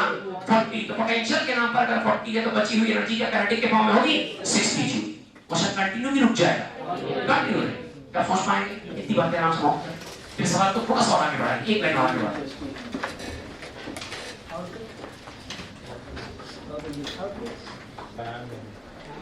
Motion under, hello motion under, रुकता छोड़ना, देखते बेटा डिस्कस करें, परेशान ना हो। W बराबर बेटा प्लीज बात मत करो, प्लीज। समय बहुत सीरियस है, आप लोग मजाक कर रहे हैं, कंपटीशन बहुत टफ है, आप समझते हैं इस चीज को? W बराबर एफ डी का ये फार्मूला किसके लिए? ये किसी भी, अगर आपने देखा किसी ऑब्जेक्ट पर कोई फोर्स लगा और फोर्स ने अपना प्रयास सफल किया, अपना काम कर ले गया, तो उसका वर्क डन कैलकुलेट करने का फार्मूला है। लेकिन शर्त ये है कि फोर्स कांस्टेंट होना चाहिए। कैसा? मतलब फोर्स टाइम के साथ साथ, फोर्स पोजीशन के साथ साथ बदलना ये कांस्टेंट फोर्स का वर्क डन था, अब किसमें आ गया? Work done under variable forces. Variable forces, variable force के नाम पर एग्जांपल देखिए, सबसे शानदार। और ध्यान सुनना, आपको इस चीज का थोड़ा सा डेमोंस्ट्रेशन पहले भी दिखा चुके हैं कि सपोज करो हमारे पास कोई रिजिड सपोर्ट है और इस रिजिड सपोर्ट के साथ एक स्प्रिंग बंधी है, इससे कोई मास एसोसिएट है m मास का। स्प्रिंग की टाइटनेस का जो कांस्टेंट है वो कितना है? k। पहले तो सुनते रहो, पहले तो प्लीज पे रखो। स्प्रिंग की टाइटनेस का कांस्टेंट कितना है? k। और बताओ वो ब्लॉक कितने मास का है? m। आप इस पर एफर्ट लगाइए और इसे खींचिए और फिर इसकी फोटो दोबारा से बनाइए। तो आपने इस पर एक एफर्ट लगाया f और एफर्ट जस्ट लगाया, ये फोटो कब का है? t बराबर 0। अब t बराबर 0 पर जब एफर्ट लगाओगे तो मेरे हिसाब से ये मास थोड़ा डिस्प्लेस होगा। तो अभी स्प्रिंग अपनी नेचुरल लेंथ पर है, कितनी लेंथ पर है? अब जैसे ही आप एफर्ट लगाओगे, फोर्स लगाओगे, तो स्प्रिंग में डिफॉर्मेशन आएगा, स्प्रिंग की लेंथ नेचुरल लेंथ से थोड़ी सी बढ़ जाएगी। सपोज करो आपने स्प्रिंग पर एफर्ट लगाया और स्प्रिंग में रखा हुआ मास m अपनी इस लोकेशन से यानी नेचुरल लेंथ से खींच करके L+x पहुंच गया, L+x पहुंच गया। फोर्स स्टिल कंटिन्यू, फोर्स अभी भी लग रहा है। ये फोटो किसी समय t बराबर t का परिवर्तन बताओ क्या है?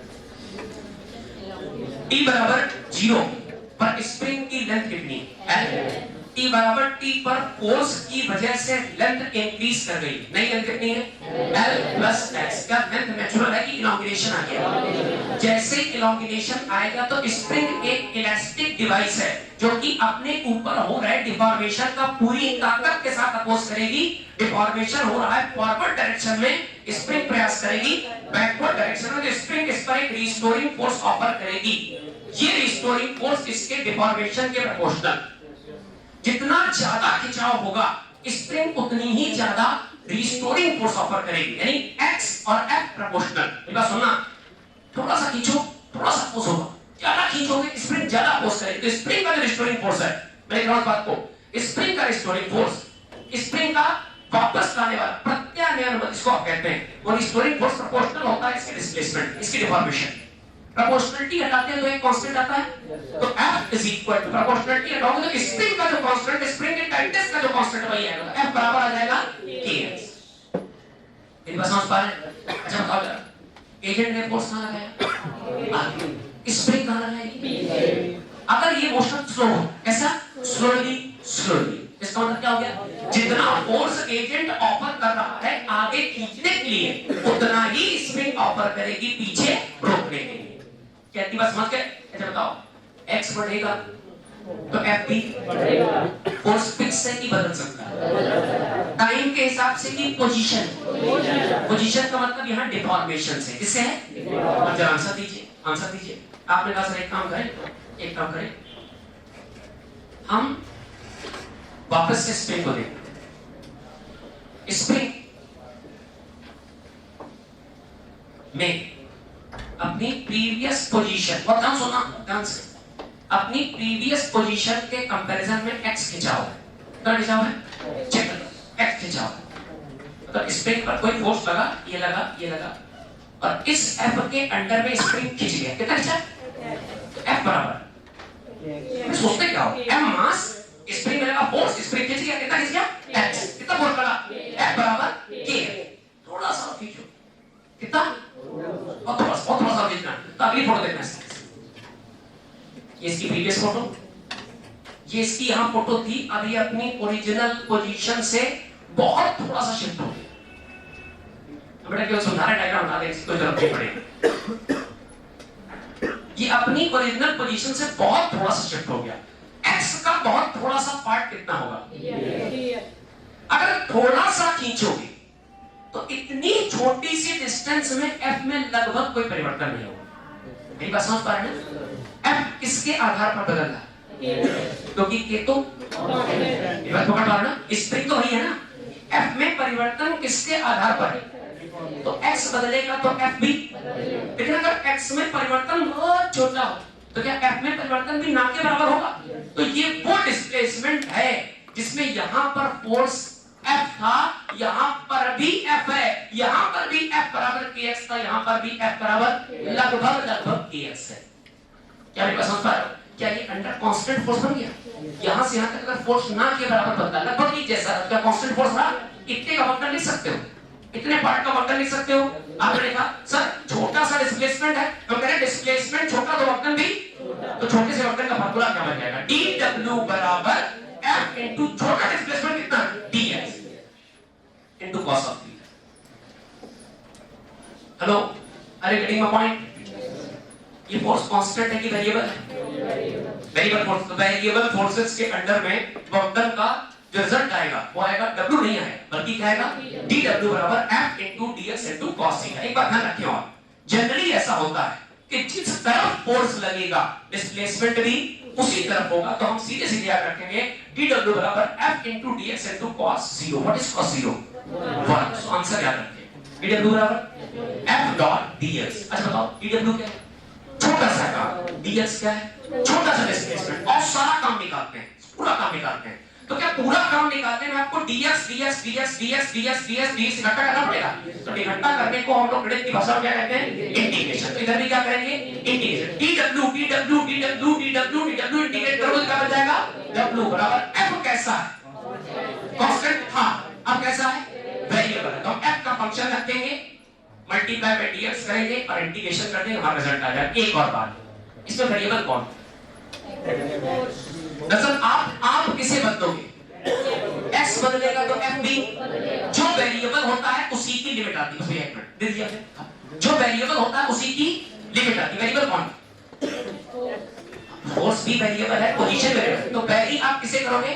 पहले x को, उससे कौन बदलेगा? पकड़ो बात, तो पहले x बदलोगे, उससे f बदलेगा, तो लिमिट उसकी आती है जो वेरिएबल होता है। वेरिएबल x है तो x की लिमिट आएगी कि आपने x बराबर यहां से x बराबर यहां तक खींचा, यहां से यहां तक खींचने का वक्र। क्या मेरी बात समझ पा रहे? बताओ जरा सा, आंसर दीजिएगा। स्प्रिंग कैसा फोर्स? स्प्रिंग का फोर्स कैसा force? Variable force. Variable force का वक्र W बराबर Ft cos थीटा की dW बराबर F dx। जब वेरिएबल वक्र मिलेगा तब आपको किसका इस्तेमाल करना पड़ेगा? इंटीग्रेशन। इंटीग्रेशन में क्या लगेगी? लिमिट। लिमिट लगेगी यहां से यहां तक। केवल इतनी बातें नोट कर लो, बाकी सब सबने नोट करना ना, कुछ नहीं। राइट, एक छोटा एग्जांपल करेंगे। सपोज करो किसी हॉरिजॉन्टल प्लेटफॉर्म पर एक m मास रखा है। ये m मास रखा है बेटा, x बराबर 0।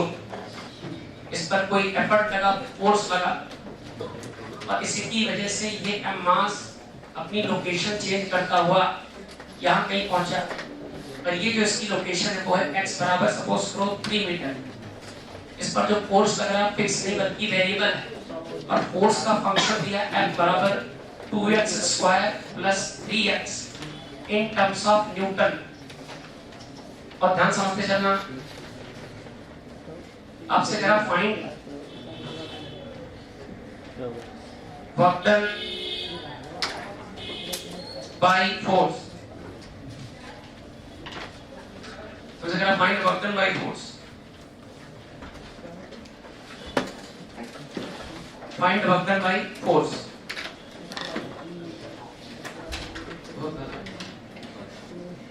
फाइंड लगा दी, नहीं लगाई, ठीक है, ये भी ठीक है। छोटे लोग बहुत बदमाश होते हैं, तो भी सब छोटे। हाँ हाँ, बुजुर्ग हो गए बेटा। ये कौन अफवाह उड़ा रहा? चलो अच्छा बताओ। हेलो अच्छा पार्टी, फोर्स फिक्स है कि वेरिएबल? ऐसे कैसे बोलते हैं वेरिएबल? अरे भैया x बदलेगा तो ये बदलेगा, ये बदलेगा तो फोर्स भी, तो फोर्स वेरिएबल। प्लीज नोट करो, पहले समझो। x चेंज होगा तो क्या ये पूरी वैल्यू चेंज होगी? और ये वैल्यू चेंज होगी तो फोर्स भी, तो फोर्स फिक्स की वेरिएबल। w बराबर ft cos थीटा की dw वाला फार्मूला।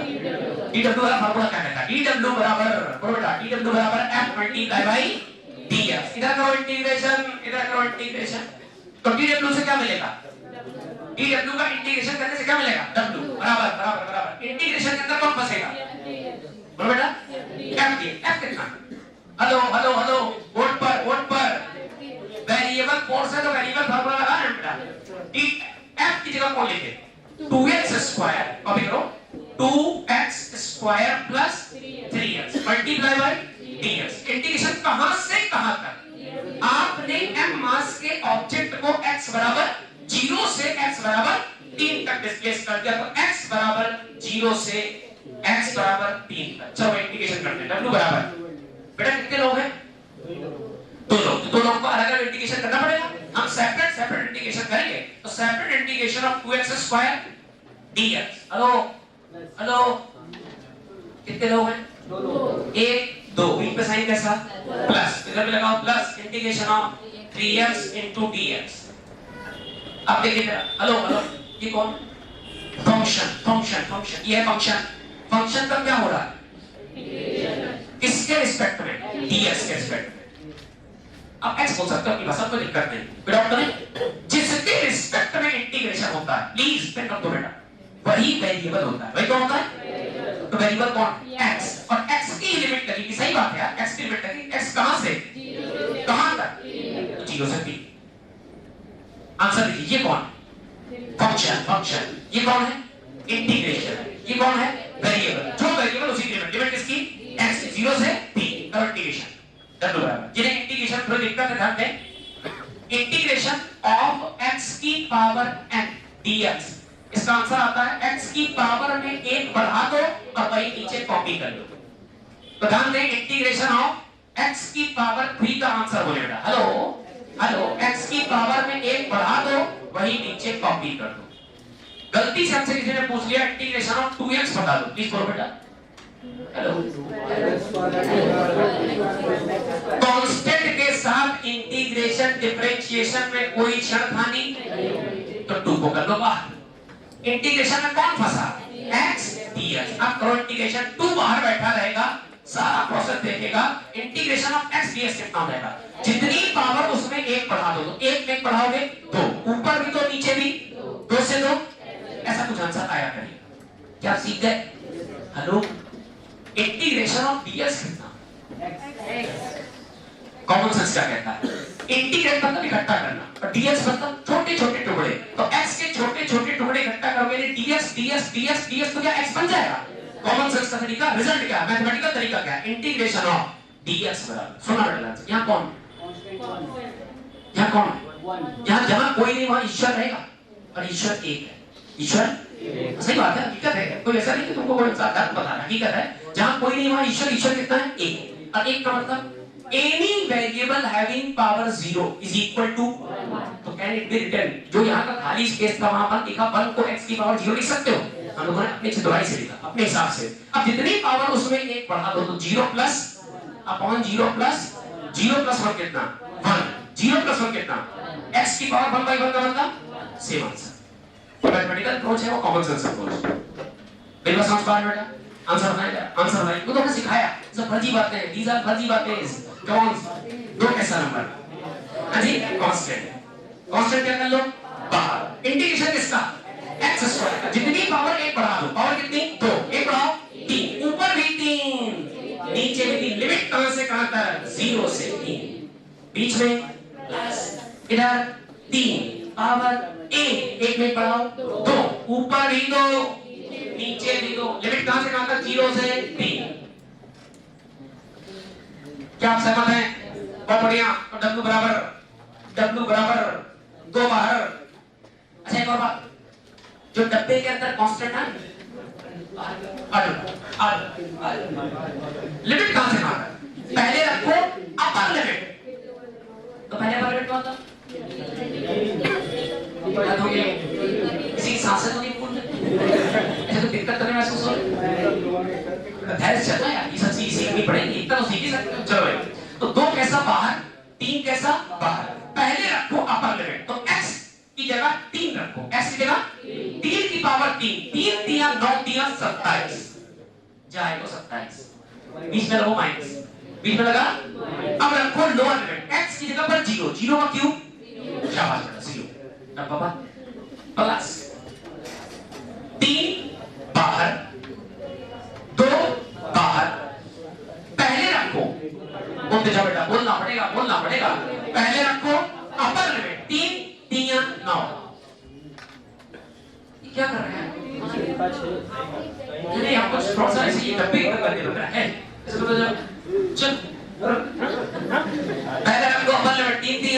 लगाओ, बीच में लगाओ माइनस, फिर रखो लोअर लिमिट 0, तो बचा के बेटा 9 माइनस 0। ये बेटा मस्ती के साथ पढ़ते रहो, बदमाशी नहीं करोगे दोनों। अच्छा भाई, अब 2/3 into 27 प्लस इधर बेटा 3 नंबर 27 बटा 2 काट देंगे 3 नंबर 9 दूनी 18 प्लस 27 बटे कैलकुलेशन आती है क्या? 18 दूनी 36, 36 प्लस 27 बराबर 53। ठीक है यार, फिर बेइज्जती हो गई। आखिरी बार ऐसा हुआ है, कोई बात नहीं, मैटर करवा दो। 63 भाई हो, बर्तन किसमें आएगा? बर्तन आएगा किसमें? कोई डाउट नहीं बेटा? ये फैक्ट सिखा दिया हमने आपसे याद। बेटा सही सही ऑनेस्टली हाथ उठाओ, बाकी सब बच्चे नोट करें। जिन बच्चों को इंटीग्रेशन में दिक्कत हुई हाथ उठाओ, जल्दी सुनाओ। हम जानते हैं ऐसे को लोग 1 2 3 4 5, चलो जल्दी काउंट करो। देखो पहले जो जिन्हें दिक्कत है, जिन्हें दिक्कत है समझो, जिन्हें दिक्कत समझो पहले। बेटा जितने भी कांस्टेंट टर्म होंगे, ये देखो देखो, जैसे सपोज करो आपको इसका इंटीग्रेशन करना है, इस टर्म को समझिए ध्यान से। तो दो कांस्टेंट है बाहर, x की पावर यहां 1 लिखी, समझ लेना। जिन्हें दिक्कत है x की पावर 1 है, जितनी पावर उसमें एक बढ़ा दो। 1 में 1 बढ़ाओगे, 1 में 1 बढ़ाओगे 2, ऊपर में 2 नीचे में 2, दैट्स इट, खत्म। ये काम तुम्हें सब जगह करना है। दो नंबर कांस्टेंट है, दो पावर में एक बढ़ाओगे 3, ऊपर भी 3 नीचे भी 3। 3 कांस्टेंट है बाहर, x की पावर 1 में 1 बढ़ाओगे 2, नीचे भी 2। लिमिट जैसी लिखी लिख देना, लिख देना। एक बार अप्लाई करो, देखो जो जिन्हें दिक्कत है मस्त हो गए नोट करने में। गधड़ा सब क्यों चिल्ला रहे हैं? दो कांस्टेंट है बाहर, पावर में एक बढ़ा दो, वही नीचे कॉपी कर दो। 3 कांस्टेंट है बाहर, पावर में एक बढ़ा दो, वही नीचे कॉपी कर दो। लिमिट 0 से 3, 0 से 3, पहले रखो अपर लिमिट, तो x क्यूब का मतलब 3 क्यूब, फिर रखो माइनस के साथ लोअर लिमिट 3 क्यूब, 0 क्यूब का मतलब 0। फिर यहां वही कहानी, 3 का स्क्वायर 0 का स्क्वायर, बाकी सॉल्यूशन आपके सामने। तो पहली बात को मैं ढूंढो,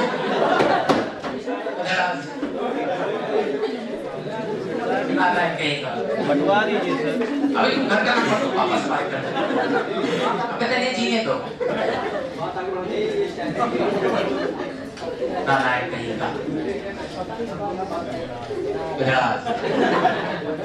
चलो इसमें सुनो बच्चों, बदमाशी करो, सुनो। अब मान लीजिए हमारे पास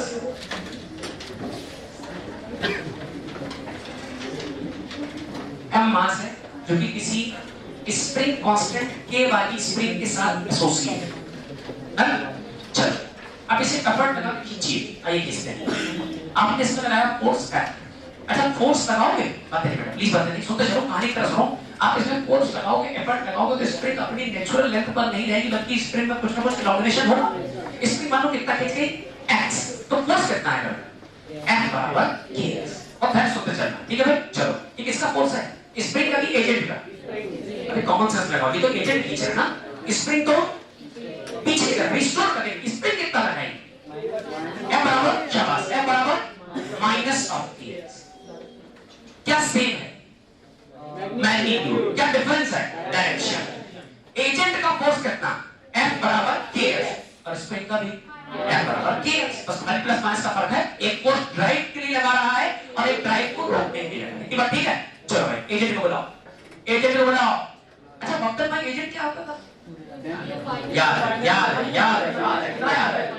u फाइनल माइनस, बहुत बढ़िया बहुत बढ़िया। तो हमने लिखा, अच्छा बताओ फोर्स कांस्टेंट है कि वेरिएबल है? अरे यार x बदलेगा तो f भी कांस्टेंट नहीं वेरिएबल है। ऐसा तो w बराबर fd cos थीटा की dw है, तो लिखा जाए dw बराबर f into ds। इधर भी इंटीग्रेशन, इधर भी इंटीग्रेशन। सुनते चलना बेटा, बातें नहीं तो अच्छी, ठीक है। चलो कहां से खींचे, कहां से स्प्रिंग कहां से खींचे? आपने कहा पता है ना, बहुत मेहनत करी, मेहनत करते करते समझ करो पूरी कहानी अगर देखी जाए तो एजेंट ने F फोर्स लगाया, स्प्रिंग अपनी नेचुरल लेंथ पर थी, और स्प्रिंग खिसते खिसते खिसते खिसते यहां कहीं तक पहुंची, ये मान लीजिए F, और स्प्रिंग में जो इलॉन्गेशन आया है वो नेचुरल लेंथ के कंपैरिजन में कितना आ गया है? x आ गया। यहां पर x के नाम पर कितना था 0, या खिंचाव नहीं था, खिंचाव तो अब आ गया। ये कितना है x बराबर x, initial photo, final photo. Initial कितना 0, फाइनल कितना x। इतना ठीक है। चलो बेटा, तो बॉटम का इंटीग्रेशन dw dw dw इकट्ठा करोगे w बनेगा, w बराबर f की जगह वैल्यू रखो, f बराबर किसके kx इनटू कितना बेटा dx। कहां से कहां तक 0 से x, तो w बराबर बोलो बेटा ये कैसा नंबर, ये स्प्रिंग का कांस्टेंट है, कांस्टेंट टर्म को इंटीग्रेशन के बाहर, अंदर कौन बचा x dx। कहां से कहां तक, तो w बराबर के बाहर। अच्छा x का इंटीग्रेशन आपने कहा सर x की पावर कितनी 1, पावर में एक बढ़ा दो 1 की जगह कितना कर दो, और ये नीचे कॉपी कर लो, ये नीचे कॉपी कर लो, और लिमिट लगा दो 0 से x तक, लिमिट रखो, लिमिट रखो। अब जिनको नहीं है समझ लेना बेटा, इससे बात समझाएंगे। w बराबर जो कांस्टेंट है उनके साथ कोई खिलवाड़ नहीं, तो के बाहर अपॉन में 2 भी बाहर। पहले कौन सी लिमिट अपर, x की जगह पर क्या रखो x, तो x का स्क्वायर, ये स्क्वायर लगा है, फिर क्या लगाओगे माइनस, फिर माइनस लगाना होता है, रूटीन है, ये तरीका है। फिर क्या रखेंगे लोअर लिमिट की जगह 0 0 का स्क्वायर 0, वक्र कितना है बोलते जाओ बेटा, वक्र बराबर kx स्क्वायर बाय 2। मेरी बात समझ पा रहे हैं, सुनिए बहुत ध्यान सुनिए, बहुत ध्यान से। u spring potential energy, elastic potential energy, ये भी लिख सकते हो, बहुत ध्यान सुनते रहो, नोट नहीं करो। इलास्टिक पोटेंशियल उसका फार्मूला होता है हाफ ऑफ kx स्क्वायर, बहुत ध्यान सुनना। इसे ग्रेविटेशनल पोटेंशियल का फार्मूला mg, वैसे इलास्टिक का फार्मूला हाफ kx स्क्वायर। इसे सही से देखो क्या लिख सकते हो, कैसे 0 हटा दे, अरे इसको पूरा डब्बा खोल के लिख दो, हाफ kx स्क्वायर माइनस 0, ये क्या लिखा u फाइनल, ये बराबर, ये किसका वक्र है, हेलो ये किसका वक्र है, क्या वक्र में एजेंट बराबर u फाइनल माइनस इनिशियल होता है। मिला के देख लो चीजों को, और ध्यान से सीखना सीखना, ये मिलाना नहीं है, ये कोई प्रूफ नहीं हुआ, सीखना। जब भी कभी स्प्रिंग को, ध्यान सुनना बिल्कुल एकदम एक सटीक तरीके से, स्प्रिंग को खींचने में और एजेंट मेहनत करेगा कि नहीं करेगा, काम कर रहा है कि नहीं कर रहा, कहां जा रहा उसका काम, वेस्ट नहीं हो रहा, वेस्ट सब इन्वेस्ट हो रहा, क्या हो रहा स्टोर होता जा रहा, स्टोर होता जा रहा, कहां स्प्रिंग की कॉइल्स में, किसके फॉर्म में इलास्टिक पोटेंशियल एनर्जी के फॉर्म में। अच्छा एजेंट का मतलब होता कितना है u final minus u initial, क्या फाइनली उसने स्प्रिंग को खींच दिया कितना, तो स्प्रिंग में एनर्जी कितनी आ गई हाफ kx स्क्वायर, तो final energy half kx square.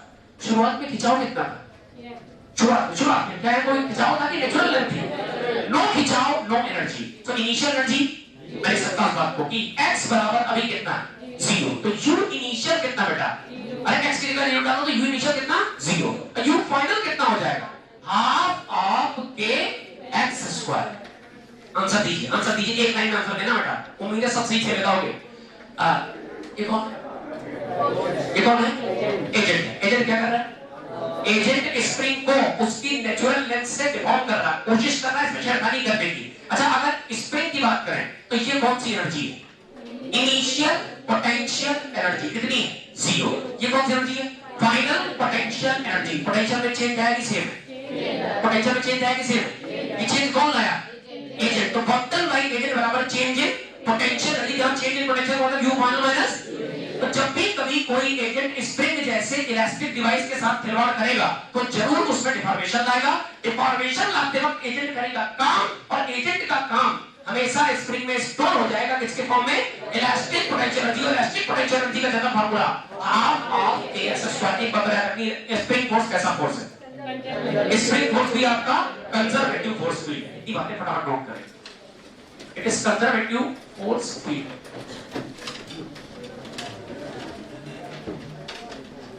सुनो बच्चों, अब एक बात और याद रखो, ये हमको बोलना ही नहीं चाहिए कि चलिए ये स्टेटमेंट मैंने बोला ही गलत, मुझे बोलना पूछना नहीं चाहिए। पोटेंशियल एनर्जी, ध्यान से लिखो इस बात को, इज डिफाइंड, तो कंप्लीट करेंगे स्टेटमेंट को, potential energy, the potential energy is defined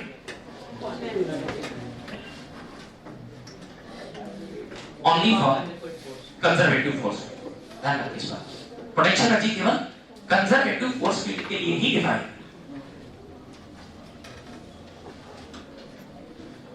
आप नोट करें और धैर्य से सब बातें याद भी रखोगे। एक शीट है तो आपको आज दे रहे हैं बेटा, एक्सपेक्ट कर रहे हैं कि कल तक आप इसके लगभग सब न्यूमेरिकल एक बार टच करके देखो, फिर कल हम शीट के साथ इस टॉपिक को लगभग फिनिशिंग दे देंगे। इसमें लास्ट ईयर के आए हुए क्वेश्चंस भी हैं, ईयर वाइज नहीं डाले गए हैं, लेकिन इनका पर्पस यही कि आप हर तरह का सवाल एक बार कर लो। और कल कंपलसरी प्लीज कंसिस्टेंसी मेंटेन करें, रेगुलर आते रहे बेटा, बहुत कुछ सीखना बाकी है। बट फॉर एनर्जी अपने आप में बहुत शक्तिशाली चैप्टर है।